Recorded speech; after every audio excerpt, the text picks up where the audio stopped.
बघा एवढे मासे मिळालेले आहेत. बघा इंद्रधनुष्य पण आलंय.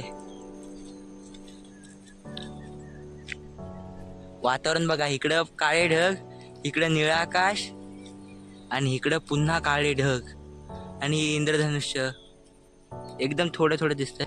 तर जय शिवराय मित्रांनो, मी शुभम नाटेकर आणि स्वागत आहे आपलं पुन्हा एकदा आजच्या नवीन ब्लॉगमध्ये. तर आज मी तुम्हाला दाखवणार आहे डोंब्यातील मासे कसे पकडतात.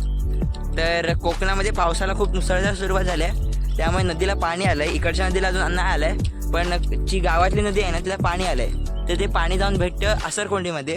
तर जिथे पाणी भेटतं ना त्याच्या मागे मासे चढायला लागलेत, चढणीचे मासे आलेत. म्हणून आम्ही चाललोय. हे बघा, हे असं आहे.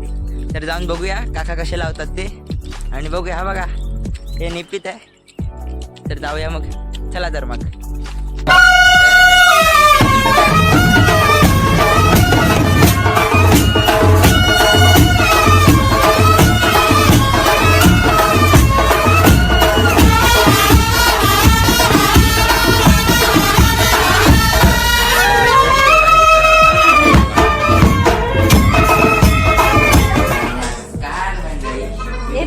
वातावरण बघा किती भारी आहे. ते सगळे ढगढग आहेत. मगाशी वादळासारखा पाऊस पडला, वादळ आणि पाऊस एकत्र आलेला.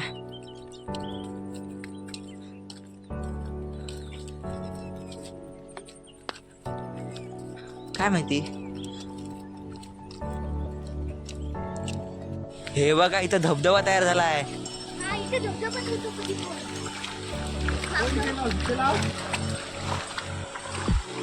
काय वाटतंय बघा, धबधबा तयार झालाय पूर्ण. पाणी बघा काय. आणि काका इथं आता कोण लावणार आहे.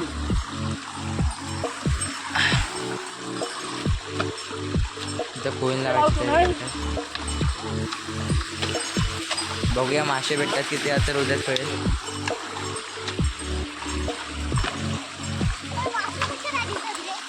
तर मला नाही भेटत.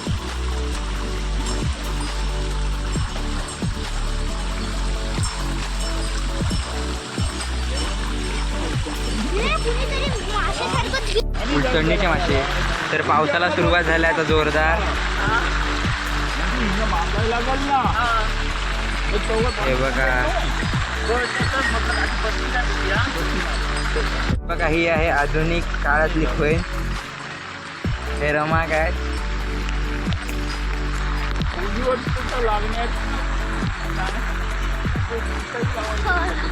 हे बघा पाऊस तिकडे पुढे आता पूर्ण पाणी. रमाक आणि हे आपल्याला माहिती देणार आहेत. काका याला काय बोलतात. कोण बोलतात. अच्छा अच्छा. नाही तर पाण्याचा तिकडनं फोर्स असतो ना त्याच्या उलट्या लावतात. पण आता चढणीचे मासे भेटतात त्यामुळे उलट्या लावतात खोय. आणि उद्या येणार ना मग काढायला. पाऊस आता वाढतोय.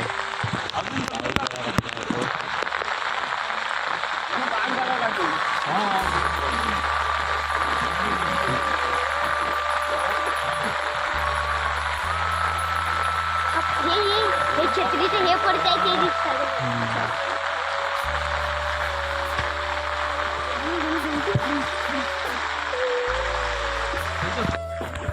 तर आता मी जातो दगडी आणायला.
हा तो बघा तिकडे उड्या मारून गेला. इथनं येत आहे तो बघा. मोठा आहे इथं, मोठा आहे.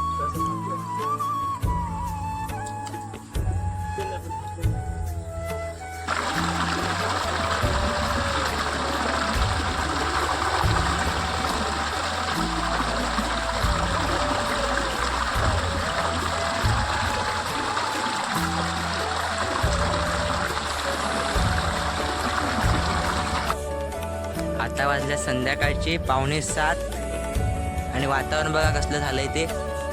आम्ही आत्ताच खोईन लावून आलोय. इथे रमाक आहेत. रमाक आहे करा. हे रमाक आहे तिकडं. हे रामेश्वर मंदिर आहे इथं.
पातेला नाही राहिला जास्त.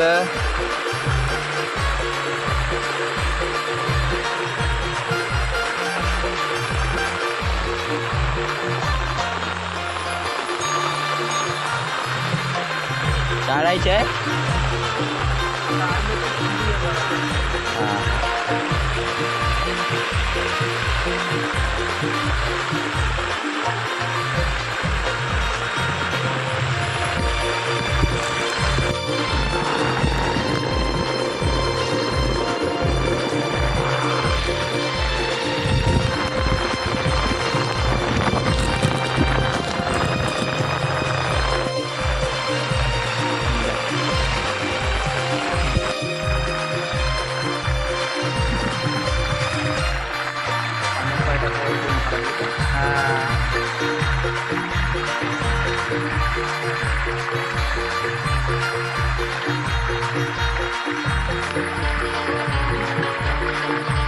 आयला एका मिनिटात बंद झाला हो. एवढे मासे मिळालेले आहेत.